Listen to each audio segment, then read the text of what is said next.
Jamaah. Yeay. Oh jamaah. Yeay. Alhamdulillah. Tepuk tangan lagi dong dengan semangat karena kita kembali lagi di Islam itu Indah. Dan buat jamaah yang baru bergabung, hari ini kita sedang membahas tema Sembunyikan Kesulitan, Allah Bantu Diam-Diam. Langsung aja nih, ada tayangan lagi. Semakin kecil suaranya, semakin besar rahasianya. Kita lihat tayangannya silakan. Itu relate sih kehidupan nyata ya. Karena kalau orang lagi mau cerita atau mau ngomongin orang gini. Gitu. Semakin kecil suaranya. Rahasianya makin besar. Gitu. Apalagi kalau sudah tidak pakai suara, main mata. Wah itu lebih besar lagi. Ya Allah. Itu udah cerita segala macam, akhirnya dia sakit hati. Gimana tuh caranya tuh? Udah cerita sama orang-orang, udah curhat, minta solusi. Dia malah sakit hati. Ternyata curhatannya semua orang tahu. Itu ngobatinya gimana? Terlanjur kesebar. Udah kesebar. Siap. Silakan Ustaz Syam. Baik, tabe guru kami Ustaz Afif, Ustaz Maulana, Mas Soni, para alim ulama yang dimulakan Allah Subhanahu wa taala. Al-Qur'an surah Al-Masad atau Al-Lahab. A'udzu billahi minasy syaithanir rajim. Allah. Bismillahirrahmanirrahim. Tabbat yada abi lahabin wa tabb. Ma aghna anhu maluhu wa ma kasab. سيصلى نارا ذات لهب وامرأته حمالة الحطب في جيدها حبل من مسد. Abu Lahab ini pernah besanan sama Nabi SAW, tapi akhirnya dipisahkan anaknya dengan anaknya Nabi SAW. Dan setelah terpisah, istrinya itu hobinya kesana kemari mengumbar daripada apa yang dia rasakan ditambahin dengan bumbu-bumbu fitnah. Jadi biasanya gosip itu ada tambahan bumbu-bumbu fitnahnya. Makanya disebutkan sayasla naran dzata lahab wa imra'atuhu hammalatal hatab, perempuannya kesana kemari membawa kayu bakar. Apa itu maksudnya kesana kemari bawa kayu bakar? Kesana kemari menjadi kompor. Itu anaknya Muhammad waktu jadi mantuku, kagak bisa masak. Itu anaknya Muhammad waktu jadi mantuku, kagak bisa nyuci baju. Diomongin kesana kemari segala macam. Tapi ternyata Allah jawab, justru yang hancur yang ngomongin, bukan yang diomongin.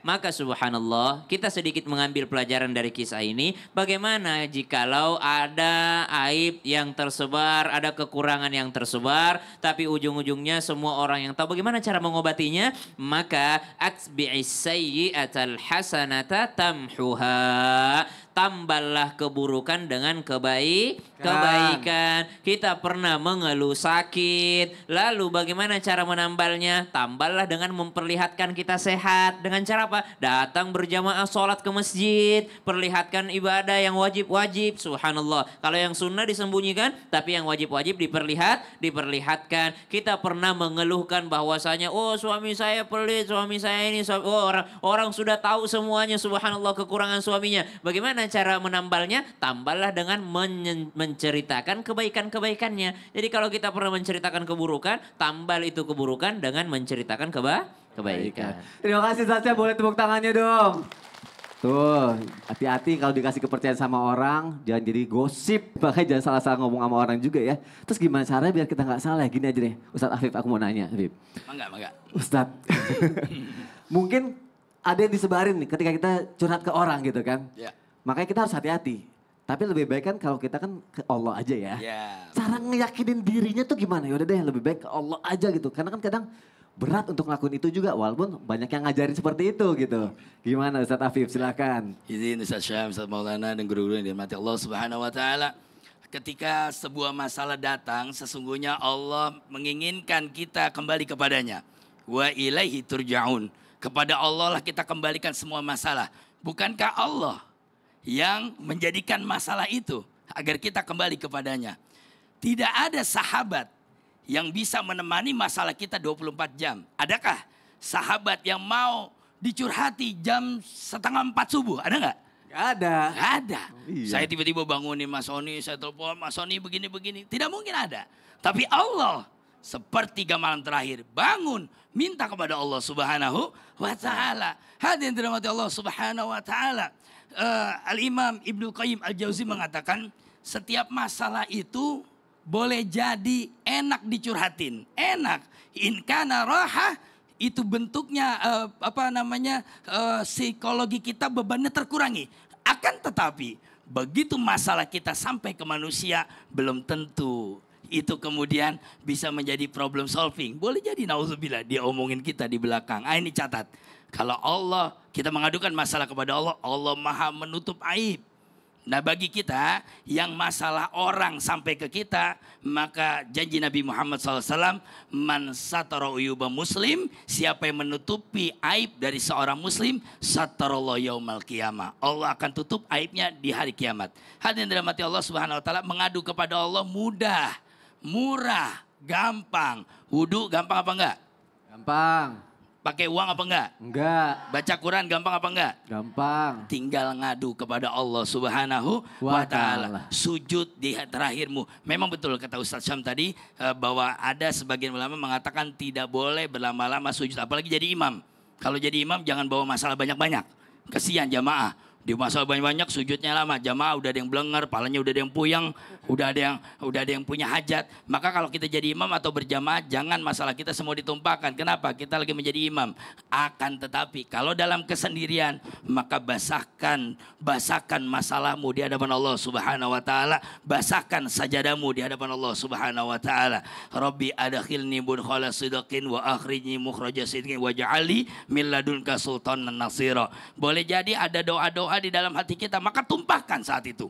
Tumpahkan. Nabi pun di sujud terakhirnya pernah doa. Dan doa Nabi ini adalah masalah besar. Masalah besar apa? Beliau meminta ampunan Allah untuk seluruh kita. Amin ya rabbal alamin. Beliau di sujud terakhirnya Mas Sony. Ya. Beliau doa. In tu'adzibhum fa innahum ibaduk wa in taghfir lahum fa innaka antal azizul hakim. Begitu diulang-ulang. Siti Aisyah sampai ini masalahnya apa? Oh ternyata minta ampunan kepada Allah Subhanahu wa taala untuk umatnya. Maka sujud terakhir kita itu boleh jadi menjadi ambang segala persoalan kita menjadi selesai insyaallah taala. Masya Allah, terima kasih Ustadz Afif. Masya Allah, tabarakallah. Berarti nggak setiap bahu tuh bisa kita gunain untuk bersandar, untuk curhat ya. Tapi kita punya dahi yang bisa kita gunain untuk sujud, minta sama Allah, curhat sama Allah karena Allah pendengar yang baik. Jamaah!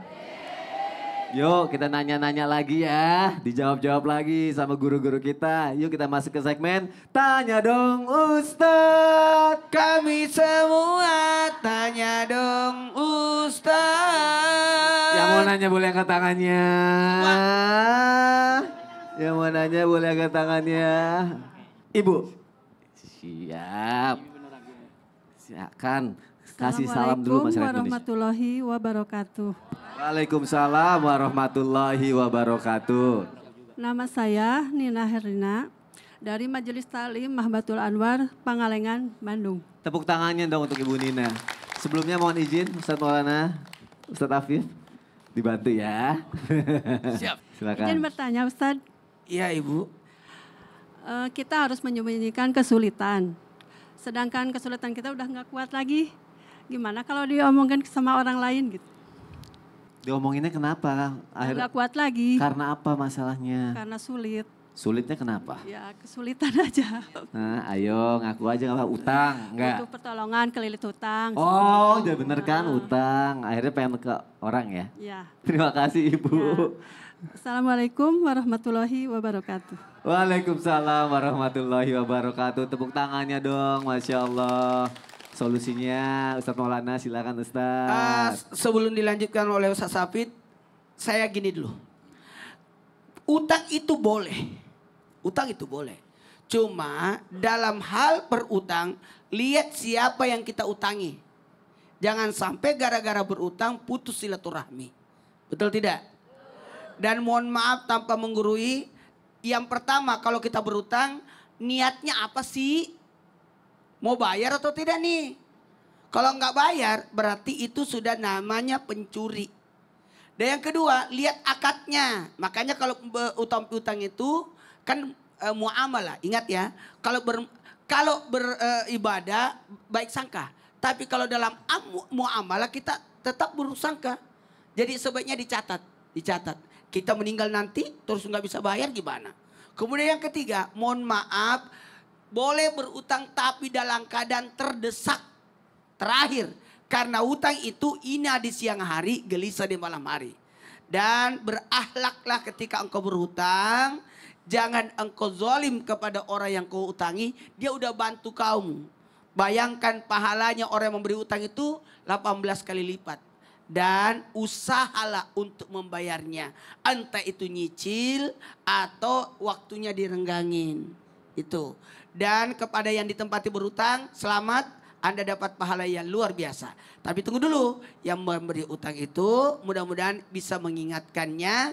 Dan jangan pernah memberi utang atas apa kebutuhan kita. Kelebihannya aja. Supaya kalau dia tidak bayar, dia tidak mempengaruhi ekonomi kita. Masya Allah. Boleh ditambahin Ustadz Afif? Naam. Di dalam ayat Quran dikatakan wa ta'awanu 'alal birri wat taqwa wa la ta'awanu 'alal itsmi wal 'udwan. Saling tolong menolonglah. Di sini masuknya. Poinnya adalah sesama orang beriman kita saling tolong menolong. Terhadap apa? Terhadap segala persoalan. Jadi kalau ada orang datang ke kita bawa masalah, mudah-mudahan kita menjadi tangan panjangnya Allah Subhanahu wa taala di dalam problem solvingnya. Jangan malah ditambah masalah lagi. Kalau bisa kita berikan solusi yang terbaik. Kalau tidak bisa maka mengadu kepada Allah Subhanahu wa taala. Duribat alimuz zilla aina mathukifu illa bihablim minallah wa hablim minan nas. Manusia adalah zon politikon, you know. Artinya apa tuh? Manusia sosial yang butuh manusia lain. Tidak mungkin ada orang bisa menyelesaikan masalahnya pribadi. Tadi masalah hutang, belum lagi masalah rumah tangga. Boleh jadi ia curhat masalah istrinya atau boleh jadi apapun. Maka kita ketika ada orang curhat ke kita, maka ini bagian dari bagaimana Allah memberikan pahala untuk kita bisa kasih solusinya. Memang betul dikatakan bahwa kalau kita mengutarakan persoalan kita, apa itu kemudian menjadi lemah. Kalau kita kemudian banyak masalah, kita menjadi orang yang terbelakang, orang yang berdosa. Sesungguhnya itu adalah bagian dari ujian Allah kepada kita. Kalau kita hadapi masalah sebagai sesuatu yang ruwet, rumit, ya begitu adanya. Tapi Islam memberikan arahan, masalah yang datang adalah ujian dari Allah Subhanahu wa taala. Ujian itu bisa ditanya kepada teman kita, bukan berarti boleh menyontek kalau ujian. Oh, ujian kehidupan. Rumusnya apa? Iya, jangan ujian matematika nyontek sama Ustaz Maulana. Nggak nyambung juga. Nggak nyambung juga. Betul. Dan yang dirahmati Allah Subhanahu wa taala, jangan takut ketika kita menceritakan permasalahan kita kepada teman, sahabat, apalagi guru, kepada ulama, orang-orang saleh yang bisa menutup aib kita. Ada satu hadis Nabi Muhammad SAW, siapa orang yang membuat mudah urusan orang lain di dunia, Allah akan permudah dia di yaumil qiyamah. amin. Saya punya urusan yang berat, saya kedatang Ustadz Maulana, maka Ustadz Maulana memberikan solusi, maka nanti akan dijamin oleh Allah Subhanahu wa taala, dimudahkan di padang mahsyar, dimudahkan di akhirat. Maka ayo banyak memberi solusi. Jadi orang jangan membebani orang lain. Jadilah beban orang lain kita tanggung untuk sama-sama kita. Bukankah di Indonesia ini ada sifat gotong royong? Masya Allah. Kalau kebanjiran ada orang yang membantu, tapi juga ada yang selfie aja. Nauzubillah min dzalik. Itu juga kan masalah lingkungan, masalah masyarakat, masalah pemerintahan. Semua ini kita tanggung bersama. Insya Allah wa ta'awanu 'alal birri wat taqwa. Masya Allah. Gimana Bu? Problem solve? Terjawab masalahnya? Masya Allah, ini juga bisa jadi pelajaran buat kita semua ya. Terima kasih guru-guru. Jam yang ada di rumah juga jangan kemana-mana. Kita lanjutin lagi. Sembunyikan kesulitan, Allah bantu diam-diam. Tetap di Islam itu Indah. Jamaah, jamaah. Alhamdulillah.